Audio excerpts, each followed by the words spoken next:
The people making Monaco take the mic. I'm Nancy Heslin, and welcome to Monaco Info, the podcast.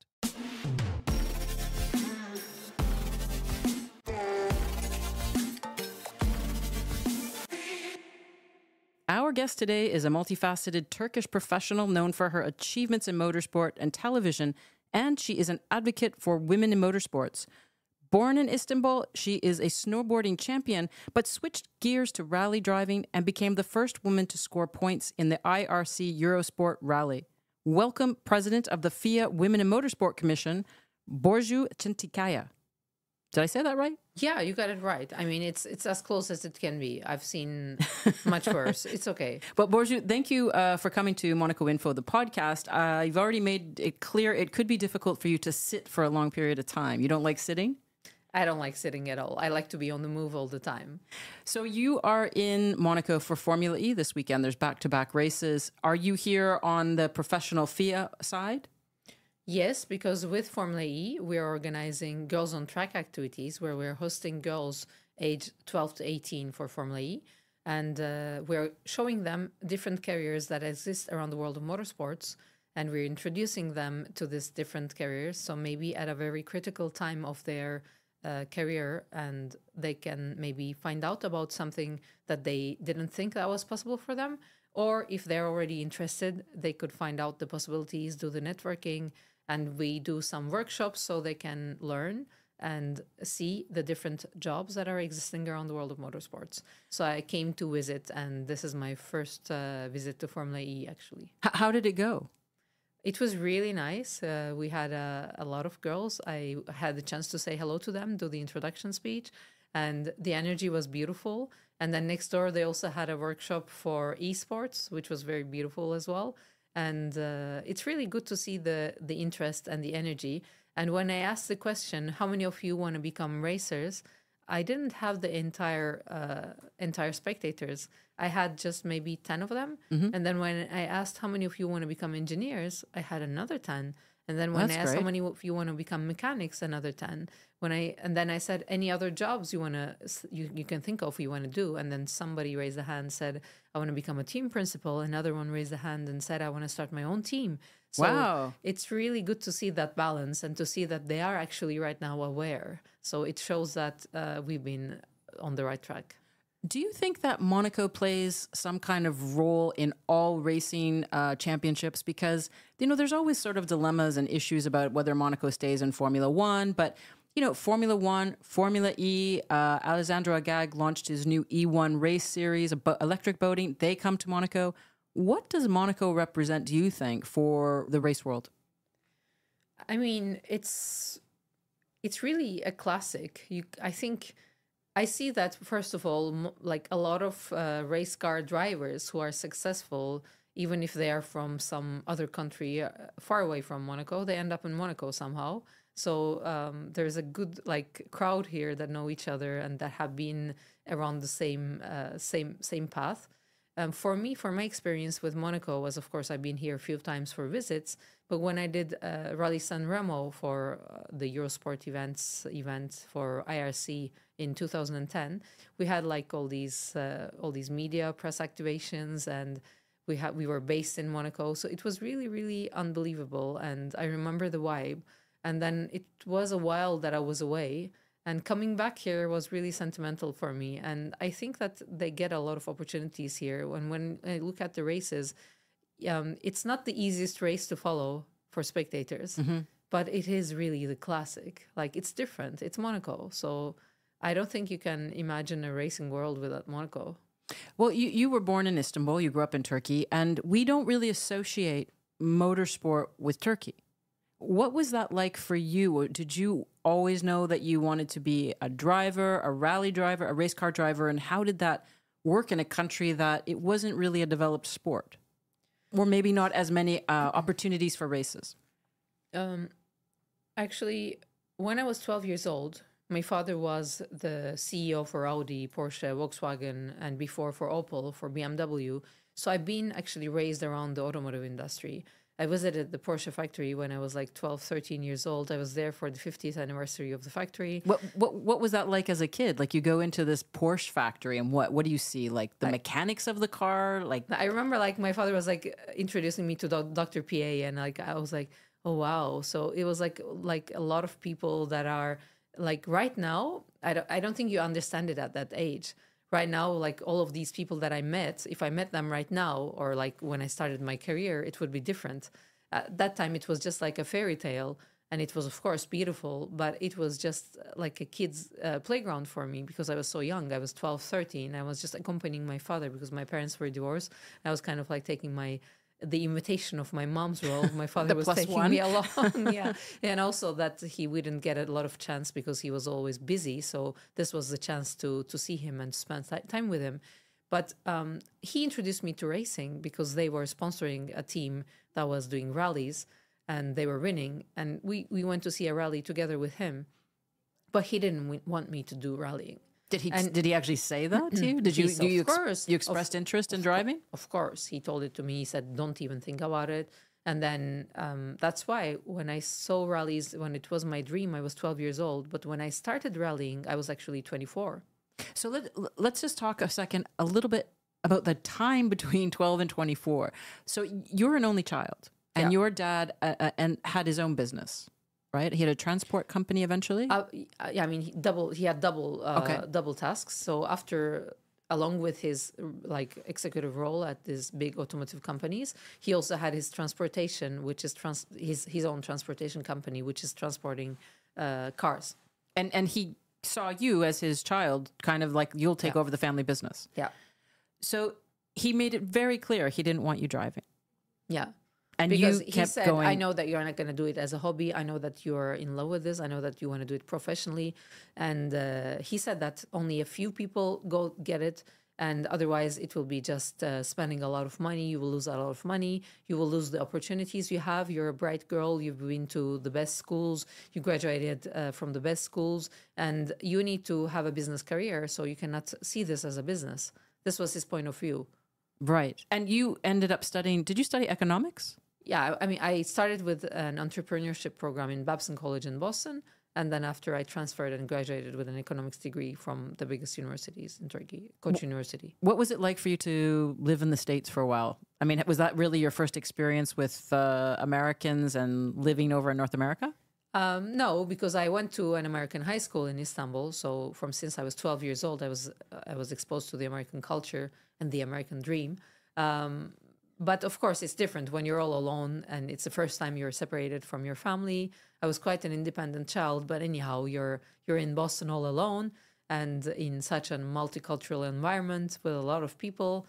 And it was nice, but I was a bit wild at the time, so I wasn't very ready for it. We partied way too much. So then I came back to Turkey and just concentrated on my classes and just like created a new and different pathway for my life. Do you remember when you went to the States the first time and for school, do you remember some of the things that were maybe different than life in Turkey or some of the things that were shocking about culture? Or was it a very easy transformation for you? What I remember is in Turkey, like we tend to care more about what people are doing. Like if you wear a strange dress and start walking in the street, everybody's going to stare at you. Some people are going to ask you questions. But in the US, kind of like you could do anything and everything was normal and nobody was judging. Like everybody was kind of like minding their own business. But that's a positive. And that was like the first kind of positive shock I had. And the negative shock, I can say that like people were too much on their own. Like in Turkey, in the environment, like we like to help each other. Like even if you knock on somebody's door that you don't know and you ask, like, let's say you're running, you're jogging. I do love jogging, by the way. You're running, you're jogging, and like there's somebody on the window, and you say, like, I'm sorry, can I have a glass of water? They're just gonna give it to you. What? Yeah. You don't even know them, and they'll just say, sure. Yeah. Wow. Yeah, that's a little bit different than North America. Yeah, exactly. So like this is just showing you like two different points, but in the end, it wasn't a difficulty for me because as I said, I grew up in an American high school with the culture, so it wasn't really difficult for me. This is why your English is so amazing, because you have a great mastering of the English language. Thank you. It's getting kind of Right now I'm living in France, so I'm losing a little bit my English, trying to make my French a little bit better, but it's okay. So you moved back to Turkey after university, and I know now that years later, you've been this rally champion, and you are president of the Women in Motorsport Commission. But were you always a champion of women's rights, or were you always aware that you wanted to advocate women's issues from a young age, or did that just sort of happen because you entered this very masculine world of motorsport? You put it in a very nice way. Actually, it came naturally after entering this very masculine world. But I think I always had it inside me. Like, I didn't have any barriers. I didn't feel any limits. I didn't feel the need to advocate for it, like become an advocate for it. But I had this feeling. I'll give you an example. Like, at the time when I was working in my dad's company, You were how old? I was like, I don't know, in my 20s. Okay. So there was a lot of truck drivers, and it was like they have like this small cafe downstairs, and they all get along. And I was working at in the beginning in the operational side. So I would really just not stay in the office, go down with them. I have a truck driver's license. So I would actually enjoy, I learned from them. I would drive with them. And for like, my dad wasn't aware, I think, at the time, but for a lot of people, it was like weird. And like, what are you doing there? I'm like, no, they're not going to eat me. It's okay.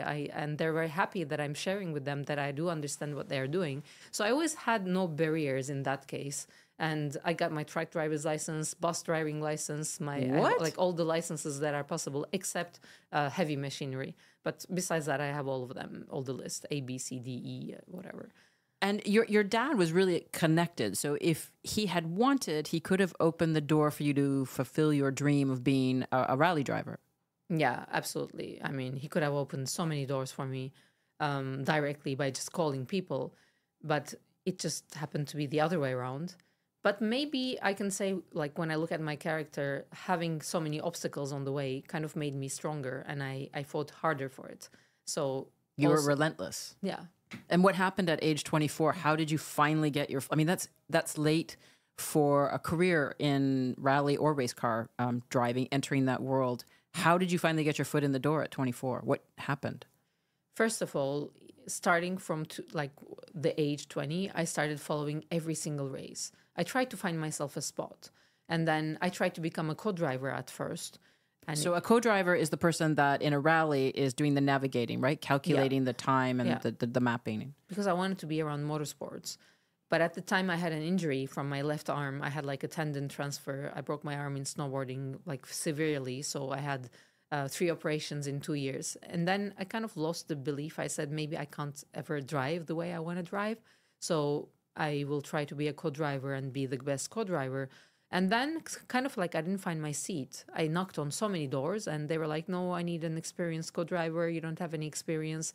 And then I said, okay, fine. So I will rewrite my story. And there was a training for race car driving in the Turkish Federation at the time.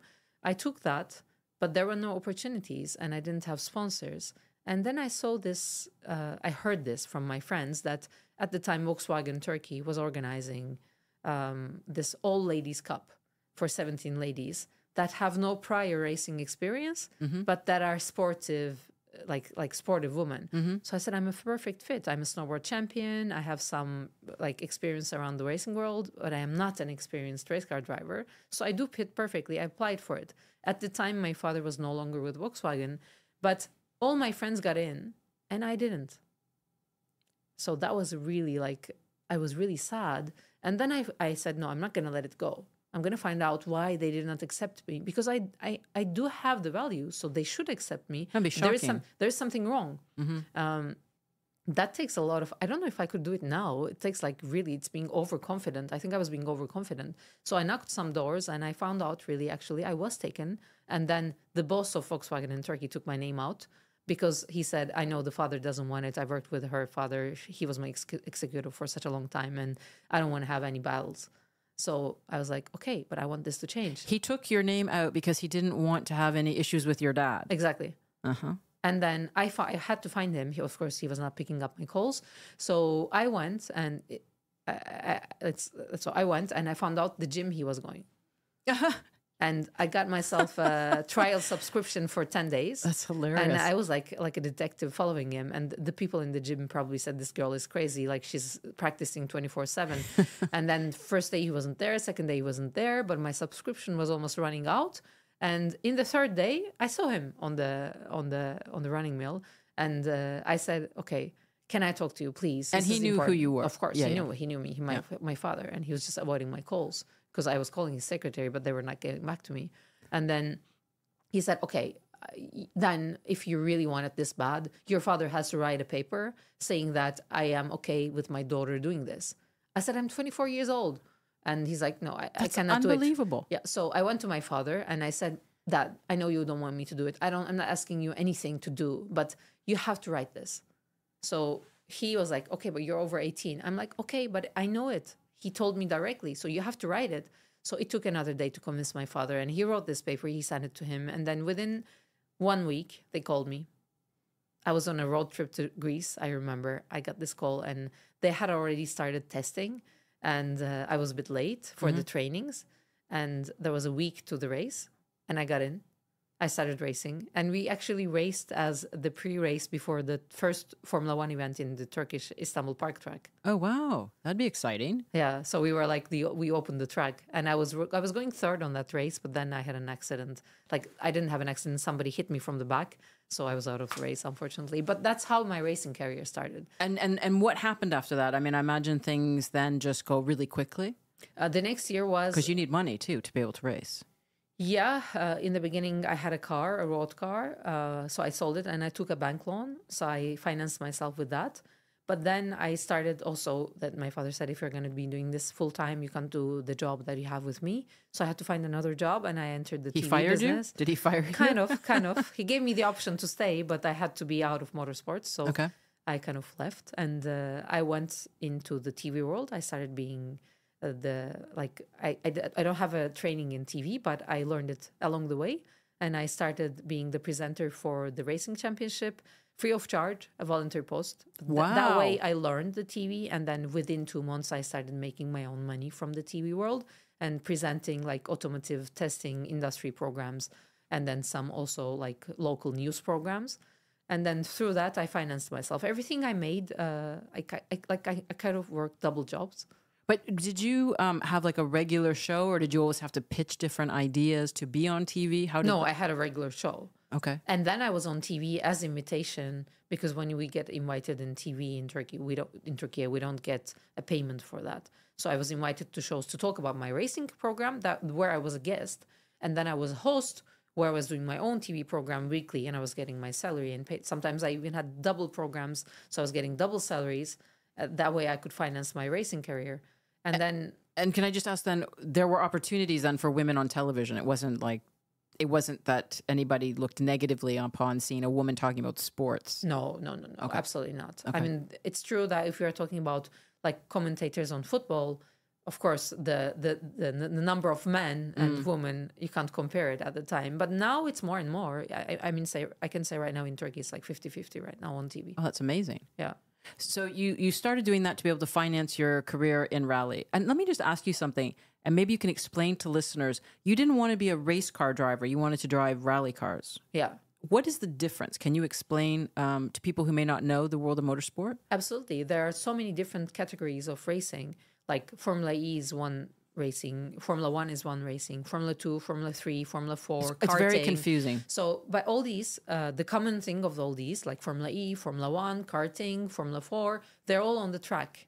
So you are starting with other cars at the same time on a circuit that you are turning around, whether it's a city circuit like Monaco or it's a specialized circuit always open for cars to race. You are in a circuit and you can memorize the circuit and you're going around and you're starting with all other cars at the same time. And you are usually a single seater.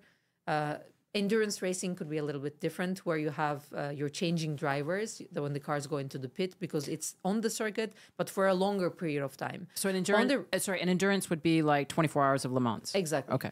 But or Daytona. when you are on rally, actually you are covering, depending on the race, sometimes 200, 300, 350 kilometers of super special stages. Of course, it's not nonstop. There is like I don't know, one stage 10 kilometers long, another stage 20 kilometers long, and you cannot memorize these stages. So you have a co-driver, and you start on the road section, you drive on the road, and then you arrive to the start of the stage. Maybe it's a blocked mountain road, or maybe it's a city road that's blocked for the time.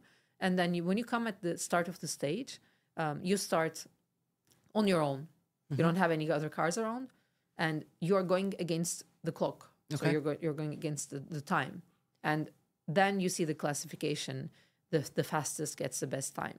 And then you have so many other rules that go along with it. It's very complicated. Yeah, it's very complicated. Yeah. But that's what appealed to you. That's what you wanted to do. Because you're on your own. I don't like having other cars around. When you're on the track, you have other cars. You have to follow for other cars, etc. I don't like that. I like being on my own, not on my own because I have a co-driver, but I like to be like we as a team when we are alone and we are fighting against obstacles, like concentrated on ourselves and just how can I do better?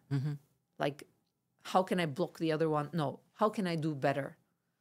And I don't have any other distractions. What was sort of the reaction? Were you supported when you first entered? Like, did journalists support you as this new woman driver in rally in Turkey? Like, was this a big thing in the news?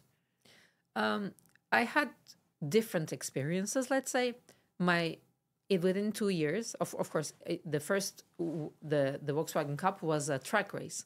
But I jumped immediately from that. That was just like my door, like little slight opening to the steering wheel. And then from that, I knew my goals. So immediately the next year, they went on with the cup. But I resigned and I went to the Rally Cup that was organized. And through that, I started doing the international races.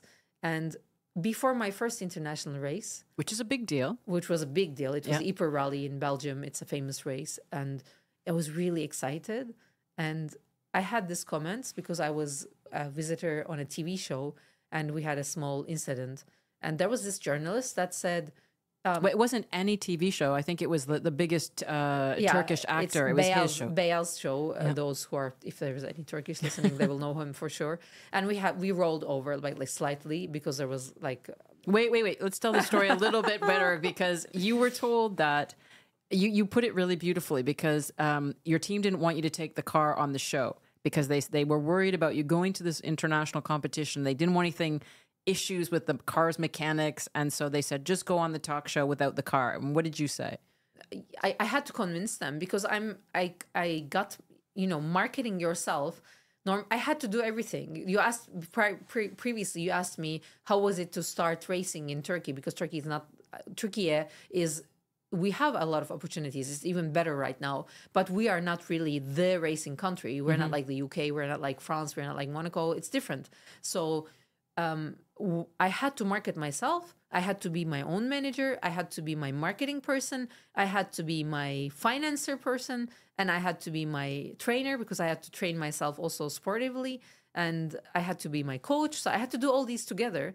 And in this one, it was a big opportunity that I go to this TV show and where millions are watching. It was the biggest one in Turkey at the time, and that people are watching and listening to it. So I convinced them and I said, look, I'm going on this show. I got the okay. But if I go there just talking, I'm just going to be like a singer without a microphone. I want to be able to put him in the car and show him what I'm capable of. So it does have an effect. They will see me in the show driving, other than me just sitting with a beautiful dress and just talking about my dreams. I will be showing my dreams if I drive. So then it was accepted with the condition like you previously explained. And then I crashed. Small crash, but... The car was on its upside down. Yeah. And then we turned it back on the four wheels and we continued. But when we were upside down, other than asking, how are you, to the comedian, to Beyaz, I was like, oh my God, Sardar Abi is going to kill me, which was the team boss at the time in Turkey. I was like, he's going to kill me. So this was always all live. On live TV. On live TV. So it's still like, it's I don't know, 20 years ago. People are still remembering. Oh, right. Yeah. And so I think a couple weeks after that, you were doing a race and you had some really negative feedback from a female journalist. Yeah. She said, I was blonde, very blonde at the time. And she said, she wasn't blonde. She said, if I was blonde as well, would they give me a rally car, seeing how she drives? Like, it was like that. And I really was driving well and I was improving myself. And it was just the beginning of my career, and I was pushing 100%. And this was a mistake, and it could happen to anyone. And I was not given a car. Like she said, I got myself that seat. I fought hard for it.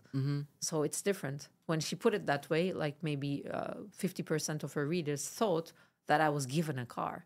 Do you think that those moments in your life make you want to do better, drive faster, drive better, accomplish your dreams? Do they help fuel that? Absolutely. And then 3 years from that date, 2010, I followed the same European Championship. And in Scotland Rally, I was the only, and within the whole Intercontinental Rally Challenge, which was organized by Eurosports at the time, I was the only female to mark points. I had a 7th place overall in Scotland Rally. Wow. So I got the Eurosport Special Award for that. And I think she probably would have changed her mind after that. And what happened in your career as a driver? Like, did you get to a point where you didn't no longer wanted to race? Was it harder to get sponsorship? There's so much money involved in racing. I got my peak in 2010, really. I was sponsored for Red Bull for 8 years. And at the time, I think there were no other Red Bull drivers. Now there are so many female rally drivers sponsored by Red Bull. But at the time, there were no other female rally drivers sponsored by Red Bull. And it was a really big thing. And I was sponsored by Red Bull International, not by the country. So it was really a big jump in my career. And there is actually a story that I would like to say. It involves David Coulthard. David was just on our show, yes. Yeah, because it was the Formula One party in Istanbul. And at the time, I had almost won the Fiesta Sporting Trophy International, which was organized by M Sport, but a front-wheel drive car, kind of like not a four-wheel drive car, not the highest level. But I almost won it among like 10, 12 international competitors. In the end, I finished 2nd place by a little difference. So I wanted to jump to a faster car. But when I was asking the teams in Turkey to give me the opportunity, they were like, no, it's too early. You need to get more experience. I said, why it's too early for me? For men, it's not too early. Why is it too early for me? I want to get experience on a faster car. So it's time for me. And every door was blocking. So I had to find something. And I was already sponsored by Red Bull, but at a smaller level. So that was my chance of meeting David Coulthard. He was with Red Bull at the time. He was with Red Bull, and he was really nice. So I went, and it was a party. You know, everybody wants to party. Nobody wants to talk about business. I was like, please, I just want a chance. I'm even okay to fund it, to finance it. I just want to try this car and show that I'm capable of driving this car. How can I arrange this? And I was like, this is not my job.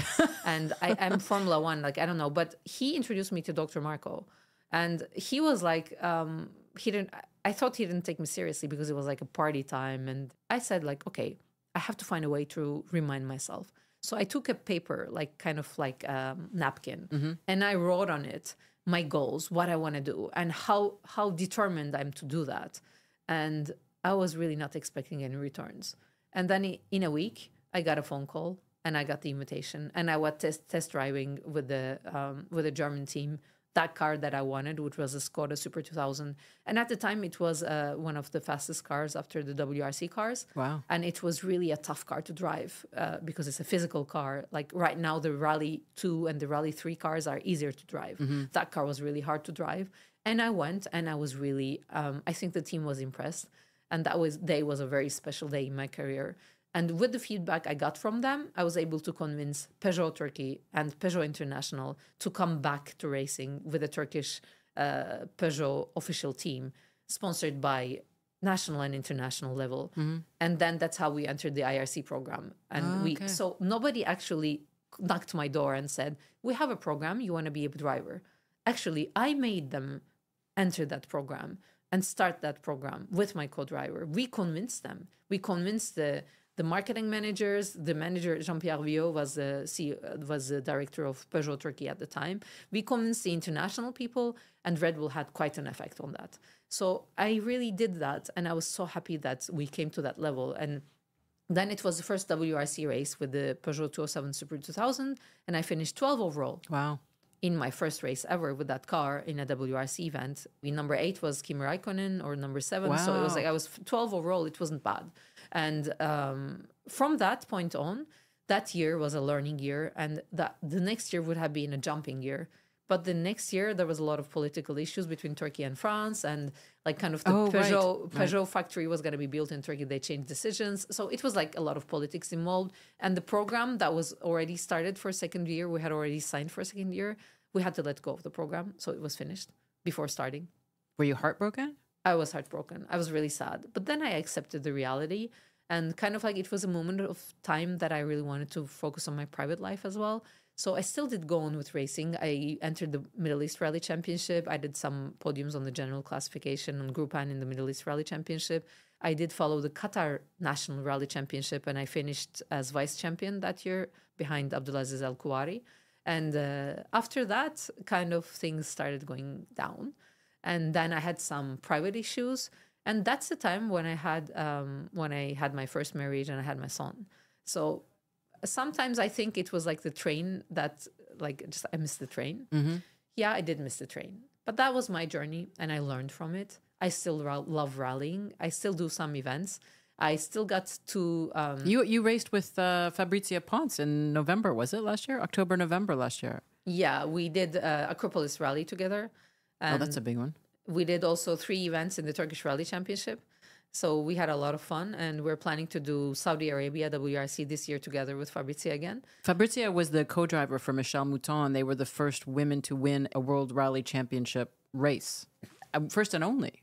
Still. Yeah, and there's also something special about another thing that not many people know about Fabrizia, that she is the only woman who marked points in the World Rally Championship, both as a driver and a co-driver. Ah, well, she's like 70 now. I can't understand how she's still driving. And she's amazing. And co-driving, yeah. She's still one of the best co-drivers in the world, and age really doesn't matter. She's like, I've raced with much younger co-drivers, and I can tell you that I will close my eyes and I will go and race with Fabrizia. And she wasn't only the co-driver for Michèle, she was also the co-driver for Ari Vatanen, for Piero Liatti, for many, many different successful champion names as well. Who was...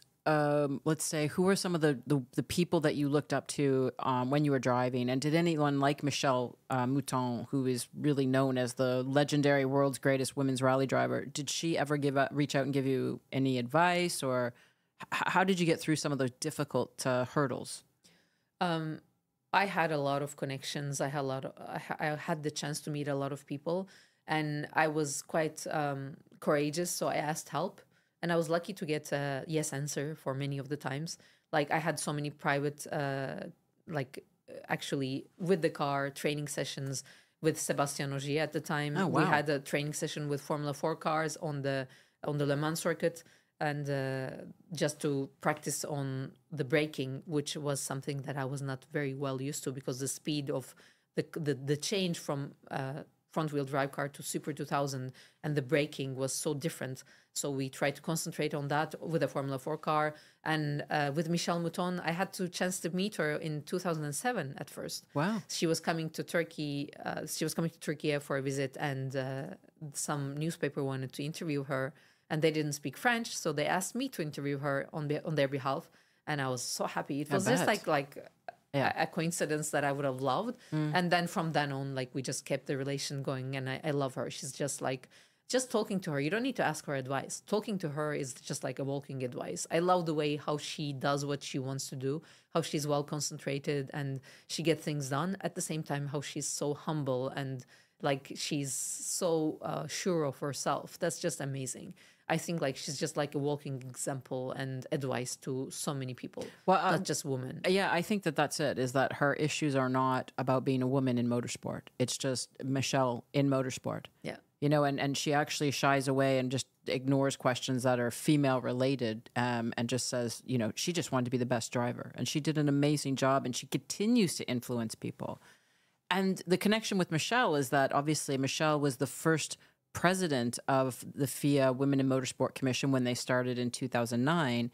It then went on, she did that until 2022. And then Deborah Mayer took over briefly. 2 years. Here you are now in the role that Michèle started in. What is it like for you, first of all, when you were named as the president? It's a big deal.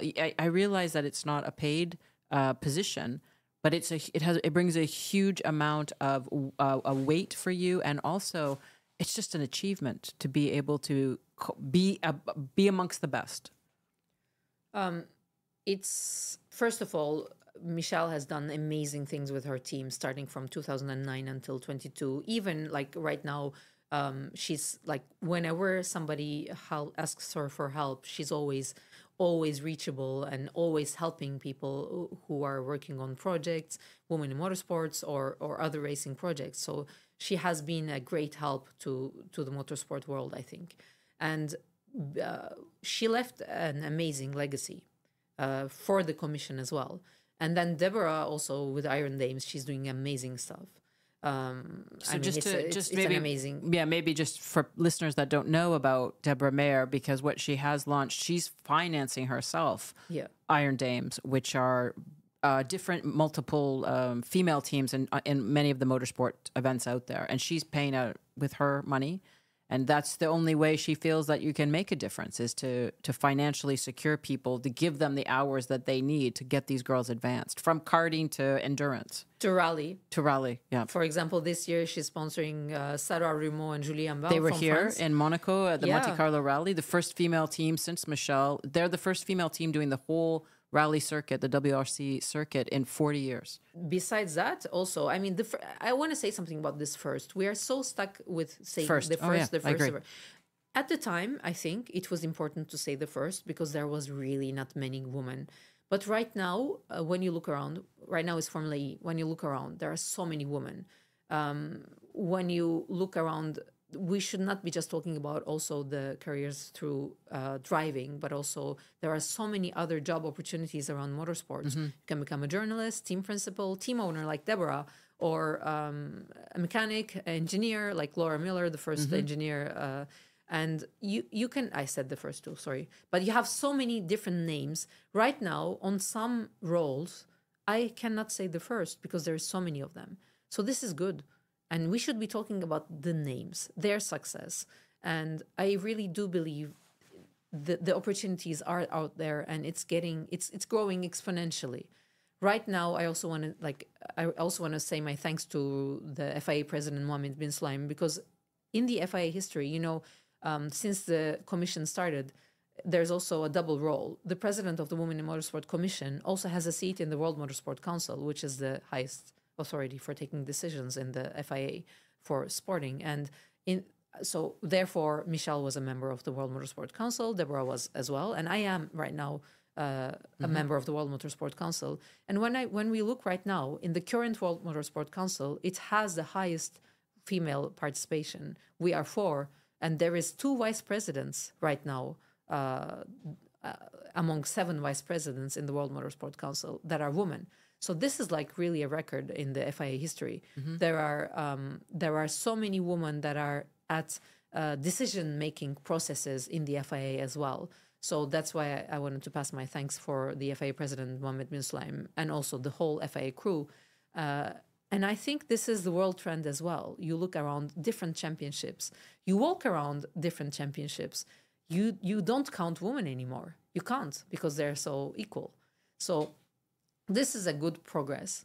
And I think we should build on this. We should do more networking. This is where we're lacking.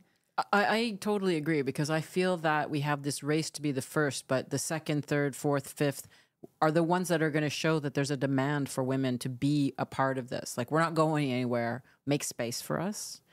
What are some of the initiatives then that the Women in Motorsport Commission is offering? I know you said the Girls on Track, but what other initiatives does the Women in Motorsport Commission do? I want to add something to the Girls on Track. We last year we were doing it at Formula E, and also we did it in the Motorsport Games. But this year we expanded the program. So we are doing also with TCR, with WEC, and also with the World Rally Championship. So wow. Okay, this I didn't is know amazing. And we're going to have more and more events of Girls on Track. And the importance of Girls on Track are girls are getting introduced to the different jobs, so they can start dreaming about things maybe they didn't know about before. Okay. And we need to have more people at the grassroots level because this is where we're lacking as well. That's why people are asking why aren't people going up the ladder, because you need to have also the grassroots. We started our mentorship program last year. I wanted to bring that up. This past year, we had over 300 people, mentors and mentees around the world. And also, some people had double tasks. So they were mentors and mentees at the same time. So what would be an example of the Women in Mentorship program? What could somebody be doing as a mentorship? For example, we had an official from Georgia and Turkey meeting together, and they gave each other instructions how to improve. And then finally, they met on one of the Formula One Grand Prix to they got the job and they started working there together. Or if there's a racer, for example, she was racing in the US and she got into the mentorship program and she wanted to come and race in Europe, and she's going to be racing in Europe this year. Wow. This is not the reason, but she got help to find contacts, ways, and to learn this. So you can have a lot of different examples. It depends on what are you concentrated on. Are you concentrated on being an engineer? Are you concentrated on changing your country? Because as I explained earlier, the motorsport world is one, but it's scattered around the world. And sometimes, even if you are the best fit, you don't find space for you, like it happened with me, in your own country, but you might find your value and your job, your dream job, in a different country far away. And that needs help. You need to get contacts, you need to get people, you need to learn the way of working. Even sometimes in countries like the US or the UK, where you have so many opportunities for motorsports, sometimes you don't find your space, but you find your space in Africa or in Turkey. You can change, you can move around. So this is a way of linking people and also teaching people, or like sharing your experience, actually not teaching, sorry, sharing your experience with others. Because when you're all alone and you're walking the road alone, it's much harder. But when you share, even sometimes sharing little experiences can give you a lot of hope and a lot of fuel to drive you. So are there other major initiatives that work with the commission, or is it? There's a new innovative one. I'm really excited to say it. We started we've had previously, since the beginning of the commission, Girls on Track Rising Stars, where we are doing, sharing it with all the member countries of the FIA, all the ASNs, and then they are sending us their nominated people. And then finally, we're nominating the finalists, and then the finalists get a chance to drive the car and compete with each other and get some training, because not every country has the same standards. And then we give a prize. So the prize is either following some championship or following some program, official program. So we create a stepway for them to reach their goals. And in this year, we started it with esports, because esports is a category, actually, where it's really accessible to all around the world. Do you want to just say, what is esport? Esport is where you are sitting in front of hopefully hardware, where it's easier, where you can score better times, where you have a steering wheel in front of you and pedals, and you have a certain program. There are different companies, different programs, but for the FIA, we're using iRacing right now. So you do subscribe to that, and then you start sitting in front and you start doing your times. You select your track, you select your car, and then sometimes there are time attacks, some competitions that you can join, and sometimes there are prizes, depending on which championship you're following. So actually, it's virtual racing. And anyone can do this? If you have the tools, anyone can do it. Yeah, but I think depending on countries, there are different minimum age requirements, not maximum, but minimum age requirements. And for our selection that we announced this year for Women in Motorsport Commission, we are looking for women who are older than 16 years old. So unfortunately, there's a minimum age requirement of 16 because of the international regulations.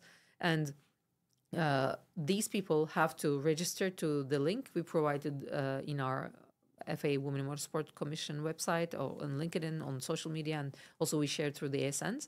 So if nobody heard it before and they're hearing right now, the deadline is unfortunately very soon. It's the midnight 5th of May. 5th of May? Yeah. Oh, we got to get the episode out. Okay. So 5th of May, midnight. By then, they just have to sit in front of a computer. They can also play, by the way, from their computers. But it's not... usually the better times go with the hardware. But they can also find a gaming saloon or a gaming company where they can go and just play there. What kind of opportunity does this offer young girls or young women? So we have they need to one more step. They need to get a subscription code from the ASN. So if they're in Monaco, they need to call the Monaco Club to get a free subscription code that the FIA provided the Monaco Club. Okay. And then they need to provide their information with this registration, which is quite simple.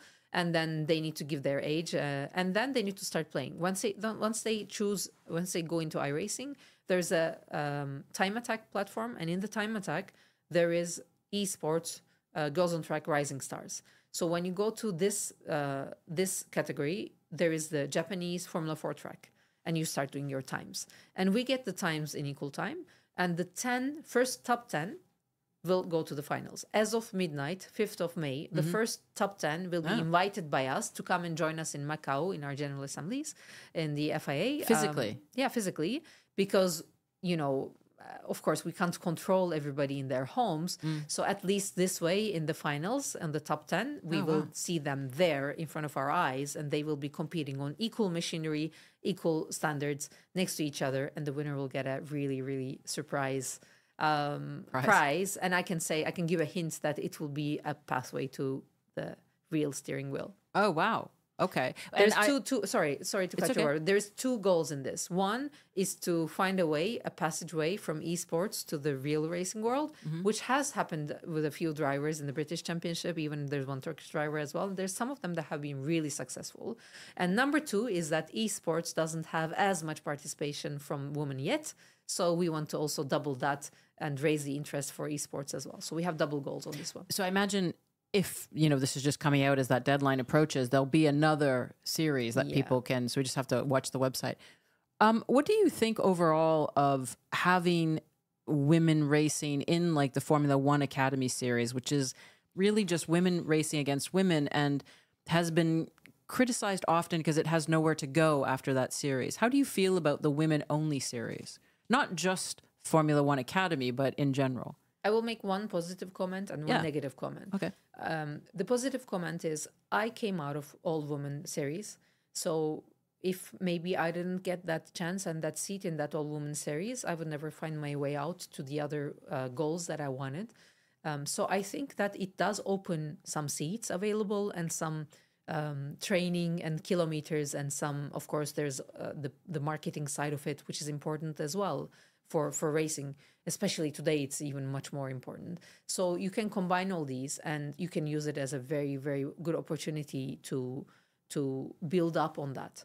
But the negative comment would be, I'm not just talking about Formula One, I'm talking about all women series. That's what I think asking. They're all the same. They're not all the same. Of course, some are more successful, but I think this comment for me goes to all of them. And will we get a champion Formula One driver, Formula 2 driver, Formula 3 driver from all women series? I don't think that's the way. I think you need to be racing with the general classification, with the general competitions, to really improve yourself, to see where you are. Because this is like when you see your positioning, you push harder. And when you are the best, you don't have nowhere to push. But this doesn't mean you don't have nowhere to go. From the all-women series, you have somewhere to go. But if you get stuck there, then no. But if you use it as a stepway to really go to other championships, then prove yourself there in the general classification, I think it does its job. But then every path is different. Mm-hmm. Not every woman wants to be champion, and not every woman has to be. But if we want to get really performing ladies, I think that we need to watch out to have more places available and more women racing in the top level. So when that happens, I think we're going to see more success. So what about with Formula E? Because we were having a quick chat before the show, and you were talking about how Formula E last year for the first time had female test drivers. It was an all-female testing session. Mm-hmm. So there was 19, if I'm not mistaken. And that had never been done before. No, in such a big championship at such level, mm-hmm. like all the cars were tested by women. 19 drivers who did that huge testing session, and they're gonna redo it this year. This is amazing. And by the way, the Formula E vice president for sporting is Beth Paretta, who is the co-founder of Women in Motorsport North America. At the same time, she owns a racing team, And at the same time, she is a member of our Women in Motorsport Commission. She's really amazing. And I would really like to thank her as well for the example she's setting for all the women out there. So this initiative is going to go on this year. And some of these drivers stayed as test drivers for some of the teams. Oh, wow. So why not? I mean, this is just the beginning. You can't expect these women to do exactly the same times as their male counterparts who have so much experience on Formula E cars. So they need to warm up slowly. And I think this is a pathway for that. I cannot speak for Formula E, but this is my comments from what I see. But this is an amazing initiative, really. So are you going to watch the new Netflix show on on the Formula One Academy? Of course. My hope is that people are kind when they watch it. So, we've had the Netflix Discover Your Drive with all the Formula One guys and the narrative they create through editing. And the female version of that is going to be quite extraordinary. And obviously, Reese Witherspoon, it's her production company. And Reese Witherspoon has very positive stories. And I'm hoping that, this will be another one. And I do really believe that people need to be a little bit more positive about the way every time it seems that we introduce a woman's initiative within the motorsport world, there just seems to be a lot of attacks and negativity. And why is that, do you think? Why are women not and it's coming from women. Why do you think women are not supporting women maybe as best as they could? I don't like speaking about negatives, so I will focus on the positive. But it's true, when we have women performing at the highest level, nobody criticizes. Like, look at Michelle. Nobody can say anything. Nobody says anything. So, I mean, there you have nothing to discuss. But this doesn't mean that we should criticize. I think that, like, I gave the example in our earlier speech. It's a great example. From Infly. Like, there is, she keeps talking about this in her speeches. There's like this food on the table, and when we think that if we have more women coming in, maybe there will not be enough food. But instead of thinking that way, we can think that we can get a bigger table, so we can have a bigger reservation, we can have more people on the table, and we can have more food. And this is possible. And like this, we will have a fancier table, and we will maybe have a bigger value on this table. So I think this is possible, and I think we should concentrate on that. Every path is different. Every story is different, and it should be valued. It should just be defined the way it is. Well, that's a perfect way to wrap this up. I'm hoping that you can get back out to the Formula E. I'm hoping you'll be back for Formula One race weekend. But if not, it was just amazing having a chat. Thank you for coming on to Monaco Info, the podcast. Thank you for the lovely hosting.